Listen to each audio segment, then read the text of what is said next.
Olá, bem-vindo, bem-vindo. Hoje vou-te falar sobre um amigo que eu tenho, que tu tens e que provavelmente não sabes muito sobre ele, mas que este vídeo te vai ajudar bastante. Hoje vou falar-te sobre o teu amigo perfeccionista. Este teu amigo perfeccionista nem sempre é fácil de fazer aquele elogio rasgado, porque é muito mais fácil para ele detectar o erro e a crítica. Mas vamos lá, o que é que está por detrás verdadeiramente de um perfeccionista? E não estou a falar de um perfeccionista de vez em quando, como eu, tu e muitas pessoas à nossa volta serão, mas de um perfeccionista que vive assim, 24 horas debaixo de uma grande exigência em relação à perfeição. Este perfeccionista pensa que para ser amado, respeitado e aceito, não só por ele, mas pelas outras pessoas, que ele seja perfeito. Ora, não é uma tarefa muito fácil para o dia-a-dia. E, portanto, essa grande tarefa, essa grande exigência faz com que tenha uma série de motivações, comportamentos e ações que nem sempre são fáceis de compreender na comunicação, na liderança e na forma de nós motivarmos esse perfil de personalidade. Bom, mas de onde é que vêm estes perfis de personalidade? Estes perfis vêm baseados no estudo milenar do Enneagrama. O Enneagrama é uma sabedoria milenar, mas nos anos 70, 80, ganhou uma vertente de compreendermos como é que cada perfil de personalidade age no seu dia-a-dia. Qual é que é a sua forma de pensar, sentir e agir. E claro que compreender mais sobre nós, sobre as outras pessoas, é um mapa, um descodificador total para nós termos relações muito mais harmoniosas e relações que, de facto, gerem mais valor, mais qualidade. Então, hoje, eu trouxe até aqui o nosso amigo perfeccionista. Então vamos a isso. Qual é que é a grande questão deste perfeccionista? É muito mais fácil para um perfeccionista ver o que está errado do que aquilo que está bem. Porque o seu foco de atenção, quase que o despertar do seu foco, está muitas vezes nos erros e naquilo que não está totalmente perfeito. Porquê? Porque para este perfeccionista, a sensação de perfeição lhe dá uma satisfação, uma qualidade, uma sensação de serenidade, ok?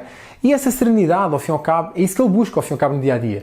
Por exemplo, quando o tipo 1 tem as coisas organizadas, de uma forma mais meticulosa, isso dá-lhe a sensação que aquele ambiente lhe transmite uma sensação projetada de segurança, de conforto, de uma certa serenidade, que é isso que ele procura. Agora, parece aqui um pequeno contrassenso que vai existir em várias personalidades. Nós procuramos, por um lado, uma certa serenidade através da crítica e daquilo que não está bem. Porque é muito mais fácil eu ganhar serenidade, por exemplo, se eu aceitar que o imperfeito também é perfeito. Só que isto é um jogo que não é nada fácil para um perfil tipo 1. Aquela célebre frase de mais vale feito do que perfeito, na verdade, não é uma frase que se intitule muito facilmente a um perfil tipo 1. O que eu ouço muitas vezes perfis tipo 1 falar é que, sim, custa tanto fazer bem como fazer mal. Porque as pessoas não fazem logo bem. E há sim uma certa tensão, uma certa crítica latente, porque essa crítica, ao fim e ao cabo, é um aspecto positivo da personalidade. É algo que lhe permite averiguar o erro e, de alguma forma, trabalhar sobre esse erro.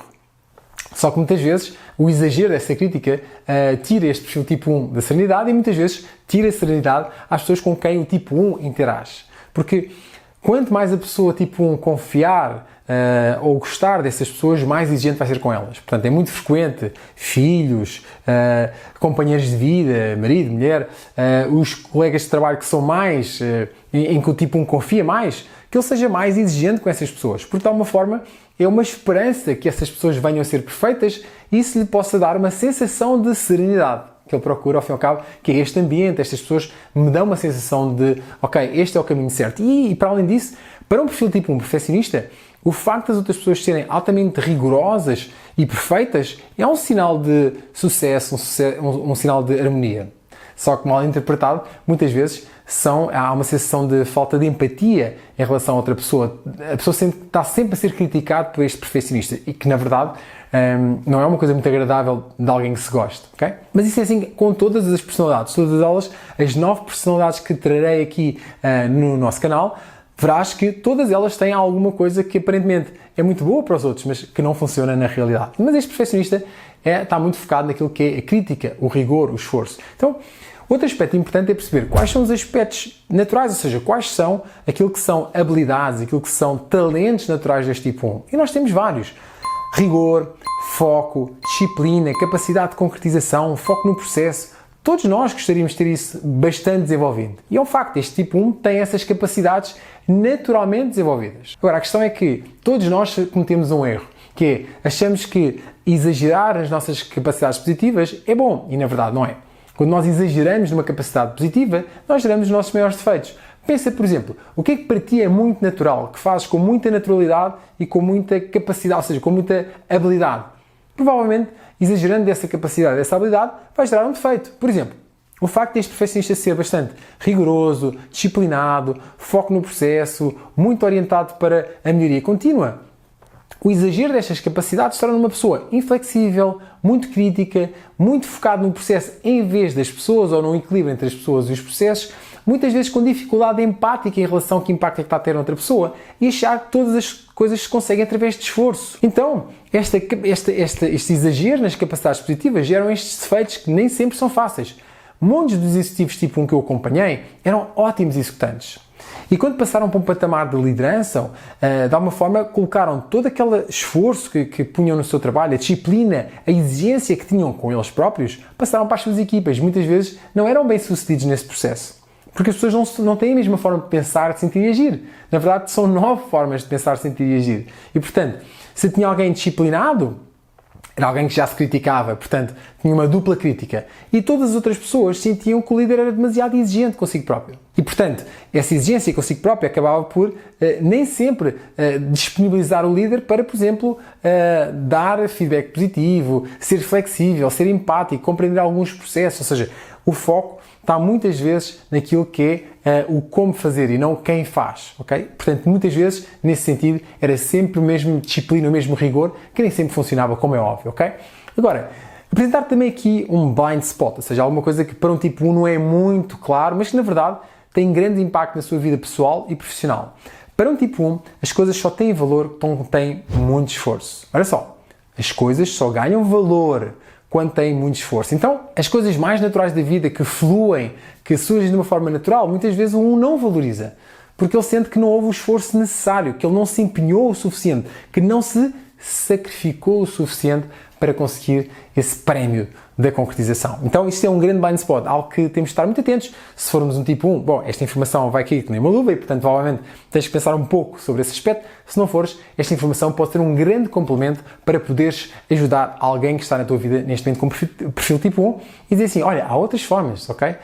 Talvez não estejas atento, mas às vezes há coisas simples na vida que acontecem e tu não valorizas, porque para ti tudo tem que ter um grande esforço. Um outro aspecto interessante é a forma como o tipo 1 lida com o prazer. Sim, porque é muito mais fácil para um tipo 1 lidar com o dever do que com o prazer. É como se houvesse, cada vez que há um impulso para o prazer, há quase como uma força muito forte que o traz para o dever, sempre à frente do prazer.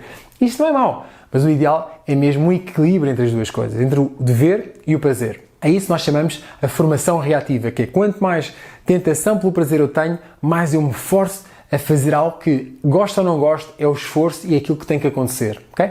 Lembro-me, por exemplo, de ouvir uma ou duas vezes uma história engraçada de perfis tipo 1, diziam, certo dia estava na sala de aula, entre os 6, 10 anos, e de repente a professora dizia assim, bom, acabem o trabalho e quando acabarem o trabalho pode ir para o recreio, que a professora tem que ser um bocadinho mais cedo.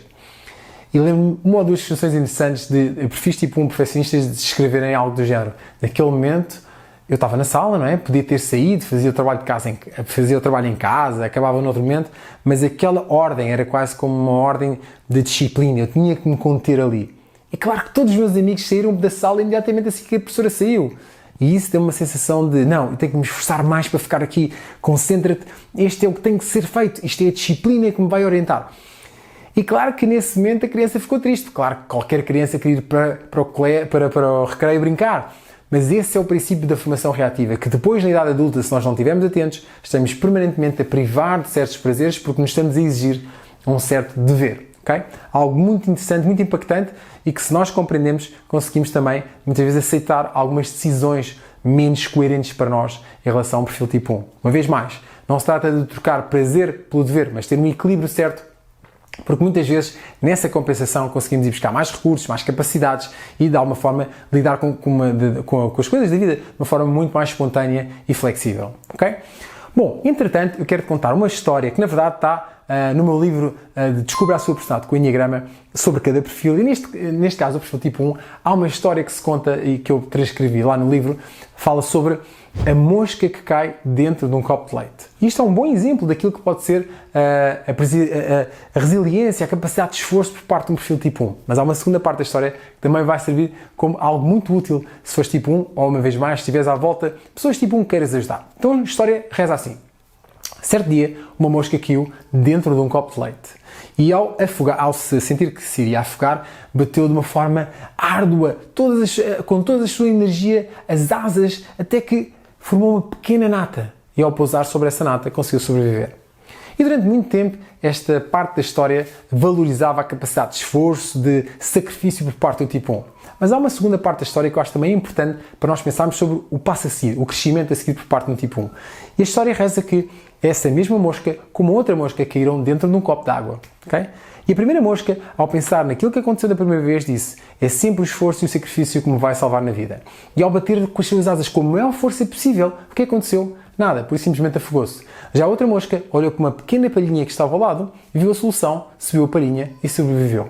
Qual é a moral desta história? A moral da história é que muitas vezes o esforço e o sacrifício é uma opção, mas outras vezes, e é isso que muitas vezes sai no horizonte do perfil tipo 1, a solução é outra diferente. É só ver que opções é que nós temos disponíveis e não seguir sempre por aquela que é suposto ser feito, mas ver de uma forma diferente. Okay? São duas histórias que complementam, por um lado, a capacidade natural de um tipo 1, por outro lado, a capacidade adaptada de um tipo 1, que é a capacidade de ter várias opções, ver de uma forma mais espontânea e mais livre tudo aquilo que são opções que estão à sua volta e não uma única opção, porque tendencialmente o perfil tipo 1 vai ver só o preto, branco, certo, errado, bom, mau. E aqui está muitas vezes a ver várias opções, ver várias cores para nós conseguirmos perceber qual a melhor solução para mim. Neste caso, no dia a dia, na vida, não se trata de sobreviver dentro de um copo de água ou de um copo de leite, mas trata-se essencialmente de viver de uma forma mais harmoniosa, mais feliz, com aquilo que nós mais gostamos e, ao fim e ao cabo, valorizar e ter soluções para concretizar de uma forma mais feliz aquilo que é a passagem para esta vida. Ok? Espero que faça sentido este vídeo. Já sabe, em breve teremos cá mais perfis de personalidade. Até lá, um grande abraço e até o nosso próximo vídeo.